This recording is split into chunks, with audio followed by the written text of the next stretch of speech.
সিবিআইয়ের আবেদন বদলের পরামর্শ শিয়ালদা আদালতের। সন্দীপ অভিজিৎকে হেফাজতে চেয়ে আবেদন আপনারা জানেন আজ শিয়ালদা কোর্টে সন্দীপ ঘোষ এবং অভিজিৎ মণ্ডল তাদেরকে পেশ এবং একই সঙ্গে তাদেরকে এবার সিবিআইয়ের আবেদন, সেই আবেদনে বদলের পরামর্শ শিয়ালদা আদালতের।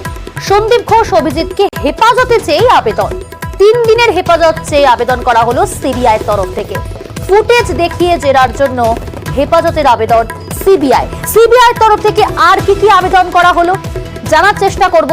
তার আগে আপনাদের জানাবো যে এবার 3 দিনের হেফাজত চাইলো সিবিআই, এই আবেদন আদালতের কাছে। অমিত রয়েছে সহকর্মী। অমিত, সিবিআইয়ের তরফ থেকে ঠিক কি আবেদন করা হলো আজ? তো প্রথমে তোমাকে জানিয়ে রাখবো যে এই মুহূর্তে আদালত, শিয়ালদার যে অতিরিক্ত মুখ্য বিচার বিভাগীয় আদালত রয়েছে, তারা সিবিআই কে পরামর্শ দিচ্ছে তাদের আবেদন পরিবর্তন করার। কারণ অভিজিৎ মণ্ডল চালাখানার প্রাক্তন ওসি এবং প্রাক্তন অধ্যক্ষ আটকি করেন সন্দীপ ঘোষ, এই দুজন অভিযুক্তকে জেল হেফাজত থেকে সে নিজেদের হেফাজতে চেয়ে সিবিআইয়ের তরফে আবেদন করা হয়। তারা 3 দিনের জন্য এই 2 অভিযুক্তকে নিজেদের হেফাজতে নিতে চেয়ে শিয়ালদা আদালতে আবেদন করেন। কি কারণে তারা নিজেদের হেফাজতে নিতে চায় তার আদালতকে তারা সিবিআই তরফে জানানো হয় যে চালা থানার ক্লোজ সার্কিট ক্যামেরার ফুটেজ এবং 2 অভিযুক্তের 3টি মোবাইলের যে তারা ফরেনসিক করতে পাঠিয়েছিল তার রিপোর্ট এই মুহূর্তে তাদের কাছে এসেছে এবং সেই সমস্ত রিপোর্ট এবং ফুটেজকে সামনে রেখে তারা 2 অভিযুক্তকে জেরা করতে চায় সিবিআই হেফাজতে নিয়ে।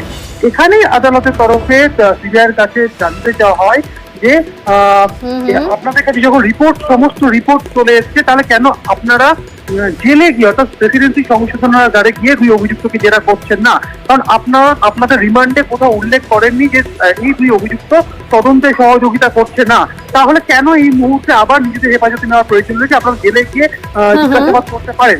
এই জায়গা থেকেই সিবিআই কে পরামর্শ দিয়েছে আবেদন পরিবর্তন করার জন্য এবং এখন এই মুহূর্তে সিবিআই কে সময়ও দেওয়া হয়েছে এই আবেদন পরিবর্তন তারা করে কিনা, এটাই এখন দেখার। বেশ, ধন্যবাদ।